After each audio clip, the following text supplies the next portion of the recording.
The Damon Runyon Theatre Hour.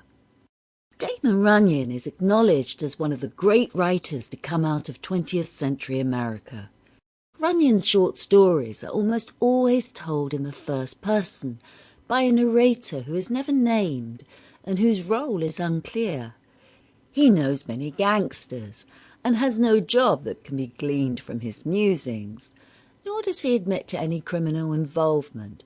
He is a bystander, an observer, an average street-corner Joe.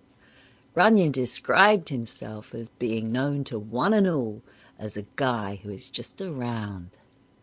That line seems to say a lot about Runyon and his life. It was like you were with him on some street corner hustle or some shady dive, and he was filling you in on all the angles, all the gossip, all of life. He was who so many people wanted to be with, or so many people wanted to be. Of course, the cliché about newspapermen and writers is that they are heavy drinkers, chain smokers, gamblers, and obsessively chase women with a sideline in the gathering of stories and facts, and actually getting something written just before the deadline hits. That seems like Damon Runyon and his life summed up in one sentence. His stories became legendary ways of looking that bit differently at America, of soaking up the atmosphere of a glamorous and rip-roaring age and distilling it into black and white type, or in our case, the Damon Runyon Theatre Hour. Here's our first story.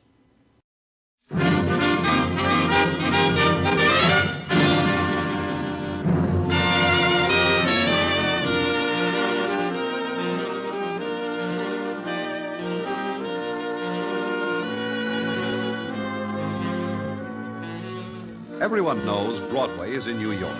The Broadway, that is. It has a dozen aliases. But whether it's called the Big Drag, the Gay White Way, or just the Street, it means that bustling stretch of midtown Manhattan that is at once garish or beautiful, hard-hearted or soft-hearted, cynical or naive, depending on how you look at it or feel about it. To some people, it can be all those at the same time. One of those people was Damon Runyon. Damon Runyon, one of America's greatest storytellers, knew people and loved them. And because he did, people loved him. Damon Runyon told his stories through the eyes and mouth of a character who seems to have no name.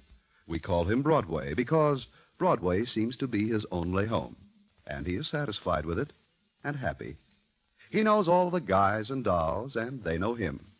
How Broadway makes a living is a mystery, and one we'd rather not solve. We accept him, and because we do, we accept his stories as truth.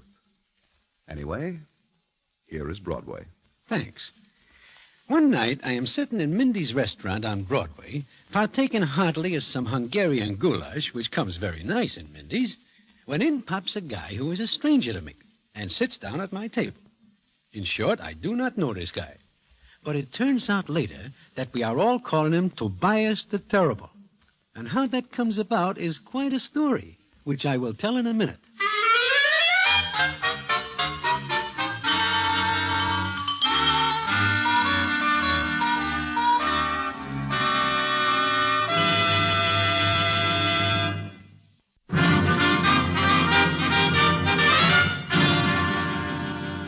And now back to the Damon Runyon Theater and the famous story, Tobias the Terrible.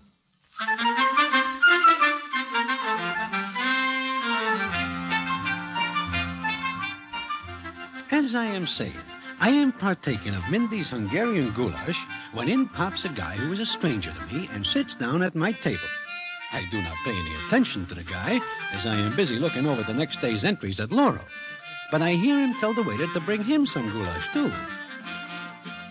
By and by, I hear the guy making a strange noise. I look over my paper and see that he is crying. He is a very little guy, maybe a shade over 5 feet tall, and weighing maybe as much as a dime's worth of liver, and he has pale blonde hair and a very sad look in his eyes. And from his looks, I can see that this guy does not belong in these parts. Well, I watch him cry for a spell, and naturally I am very curious as to why he is crying. So I asked him, you will pardon me, but Sample complete. Ready to continue?